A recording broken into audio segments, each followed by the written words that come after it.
નમસ્કાર મિત્રો, આજના તાજેતર વ્લોગ વિડીયોની અંદર તમારા બધાનું સ્વાગત કરું છું। સવાર પડી ગયું અને આપણે આવી ગયા છે સીધા જ વાડીએ।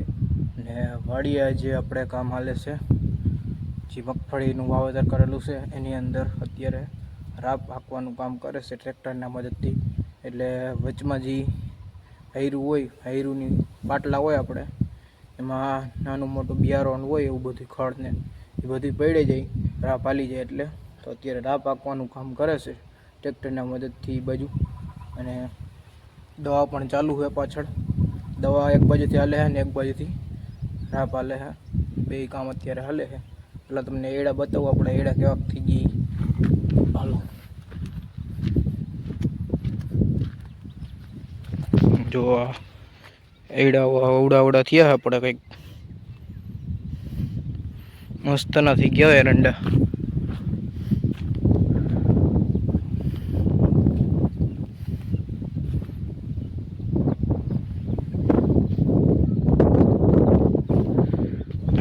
અત્યારે આપણે મને રાપ હાલે છે ઓલા ખેતરમાં, રાપ હાલી જાય અને દવા છટાઈ જાય એટલે કાલથી અથવા તો પરમ દિવસથી ફરી પાછું નેદવાનું કામ ચાલુ કરી દેવાનું છે।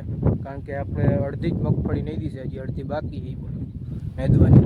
તો પહેલાં હું રાપ ફેરવી નાખી એટલે બિયારણ હોય એ પડી જાય, એટલે પહેલાં રાપ ફરી જાય હમણાં, એટલે કાલથી અથવા પરમ દિવસથી નેદવાનું ચાલુ કરી દેવું। પાછું ખડ ને બધું સાફ કરી જવાનું। એ મગફળી નેદાઈ જાય ને ત્યાર પછી હવે એરંડાનો વારો લેવાનો, એરંડા નેદવા પડશે। જો એમાંય આપણે બળદથી હાથી તો હાંકી નાખ્યું હતું, થોડુંક ઓછું થઈ ગયું હતું, પણ તો જે હૈરું છે એમાં છે। બાકી જે આ બાટલામાં તમને દેખાય ને, જો ઉડવા એ તો પછી ટ્રેક્ટરના મદદથી પડી જાય બધી। બાકી આ હૈરુંમાં છે ને એ પછી ના પડે, એ નેદવું પડે આપણે। એટલે એક દી પછી એડામાં આવશું પછી નેદવા। બાકી અત્યારે તો એડા હાઈ ક્લાસ થઈ ગયા। અને આ બાજુની સાઈડ મગફળી આપણે એ વખેડિયા શાહમાં વાવેતર કરેલું છે, એ મગફળી તમને બતાવવાનું।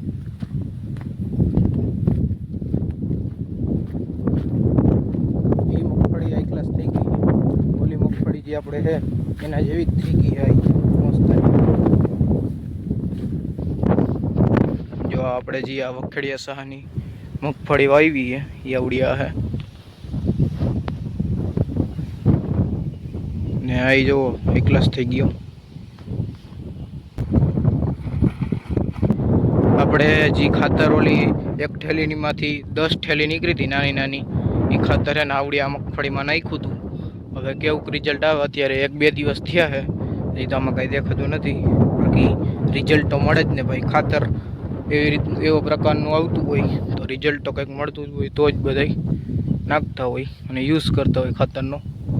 એટલે હાઈ ક્લાસ થઈ ગઈ મગફળી તો આવી। અને જે વચમાં છે ને સેજ સેજ કંઈક પીળી દેખાય, બાકી કાળું વાદળું જ છે। ઓલો મગફળી બતાવી દીધી આવડી, એરંડા બતાવી દીધા તમને। અને હવે જેમાં ઓલી મગફળીમાં રાપ હાલે એ બતાવું અને એ મગફળી પણ બતાવું। ચાલો વિડીયોમાં બેના રહેજો।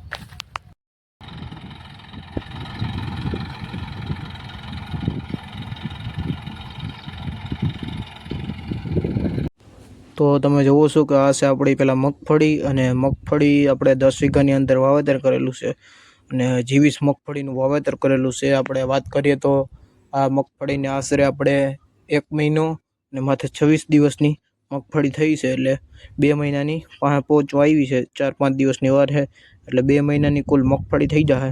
અને અત્યારે જો મગફળી એક નંબર છે, હાઈ ક્લાસ કાળી વાદળું પડ્યું એવું દેખાય એવું હું એને પડ્યું।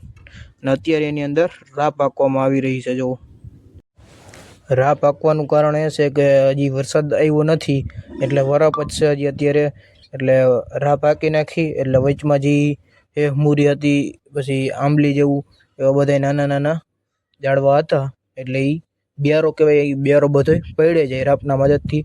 એટલે આપણે રાપ હાંકી છે અત્યારે મગફળીની અંદર, અને હજી પાટલા એડા નથી ત્યાં સુધીમાં રાપ હાંકી દઈ। અને હજી એવું કહે આમાં એક ફરે પતરા હાંકવા છે, હવે શું કરે, પતરા હાંકી દે તો હાંકશે, બાકી તો રાપ અત્યારે હાલે છે। એટલે નકર પછી માંડવી અડી જાય, પછી કાંઈ અકાય નહીં, પાટલા ભેગી થઈ જાય પછી કાંઈ અકાય નહીં। જો જે બાજુ હાલી ગઈ એ બાજુ કેવી થતી, આપણે એક હારે 3 હાયરું લેવાતી જાય છે અને એક મૂકીને એક હાલે છે, કારણ કે ટ્રેક્ટરને સેટે ભરવામાં વાંધો ના આવે એટલે એક મૂકીને એક હાકે અત્યારે. ચા પાણી મિત્રો અત્યારે મસ્ત મજાના પી લીધા છે આપણે, ને ત્યાર પછી આપણે આવી ગયા છીએ એરંડા નેદવા માટે. એટલે કે જે આપણે સેઢે પારે છે બધી ખડ એ બધી નેદતા આવી છે. આપણે થોડીક હાયરું રહી ગઈ હતી એટલે એટાણે નેદવાનું કામ કરીએ છીએ. બાકી હજી આખાઈમાં તો બધી બાકી જ છે નેદવાનું. આખાઈમાં તો હજી એડામાં નેદવાનું બાકી જ છે, પણ આપણે સેઢે પારે અત્યારે નેદી છે. એવું આપણે હાયરું છે બધી ચોકી કરી ગયા. આગળ જો આ બધી તમને જે દેખાય છે ને ઉડવા એ બધી પાટલામાં છે. બાકી હાયરું બધી ચોખ્ખી કરી નાખી છે થોડાક માટલામાં સેઢે સેઢે. હવે આ એક છેલ્લી હાયર છે એ કરી નાખી. હાલો આપણે જો આવી રીતના દાંતેડું લઈને મંડાઈ પડવાનું.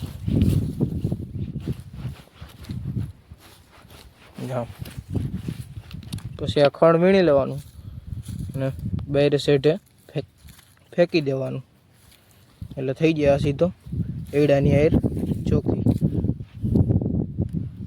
જો આ થઈ ગયો ને એડો ચોખ્ખો, એવી રીતના આપણે નહીં દઈ જવાનું છે સેઢા સુધી. હાલો એક હાયર છે ફટાફટ નેદી નાખીએ. થઈ ગયા હતા આપણે બપોરા, એટલે આપણે સીધા નીકળી ગયા હતા બપોરા કરવા માટે. અને વચમાં જો આપણે પંપ લઈ જઈએ છીએ ઘરે, કારણ કે ચાર્જિંગ કરવો પડશે, ત્યાર પછી બપોર પછી હાલશે.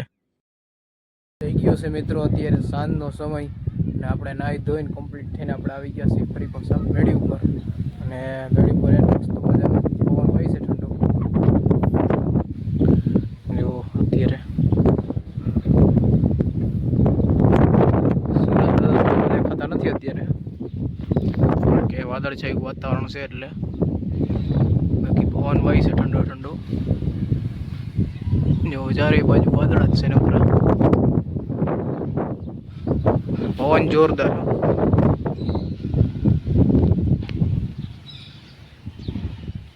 બાકી જોવા બાજુ આપણે કુંડિયું ભરી દીધું છે મસ્તનું ચકલાઓને પાણી પીવા માટેનું.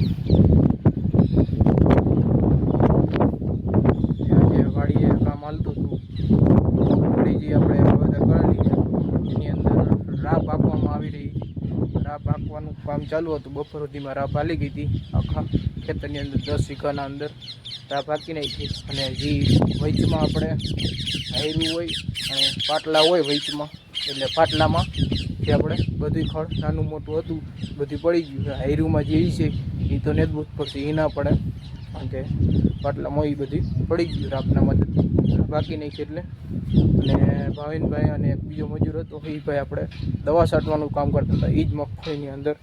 અને દવા હતી આપણે નરવાઈની, મગફળીમાં નરવાઈ પડી રહી સારી થઈ જાય મગફળી, એટલે નરવાઈની દવા હતી એ છાંટવાનું કામ હાલતું હતું. એવું બધું કામ હાલતું હતું. આપણે એરંડામાં જે પસાટે નેદવાનું બાકી હતું એ નેદી નાખ્યું, એટલે એરંડા પસાટ નેદવાનું થઈ ગયું છે. હાયરું પછી નેદવી જ પડશે, એમાં તો કંઈ છુટકારો નથી. એટલે એ નેદવા પડશે પછી, અને મગફળી નેદવી પડશે, એટલે બે નેદવા જ પડશે. તો કાલથી હવે નેદવાનું કામ ચાલુ થાય કે શું થાય એ ખબર નહીં. હવે કાલે આગળ વિડીયોમાં તમને ખબર પડી જાય. તો બસ આજના બ્લોગ વિડીયોની અંદર એટલું જ હતું. જો તમને સારો લાગ્યો હોય તો લાઈક કરી નાખજો, અને જો ચેનલમાં નવા હોય તો ચેનલને સબસ્ક્રાઈબ કરી નાખજો. હાલો આપણે મળીશું કાલે નવા બ્લોગ વિડીયો સાથે. ત્યાં સુધી બધાને જય જવાન જય કિસાન.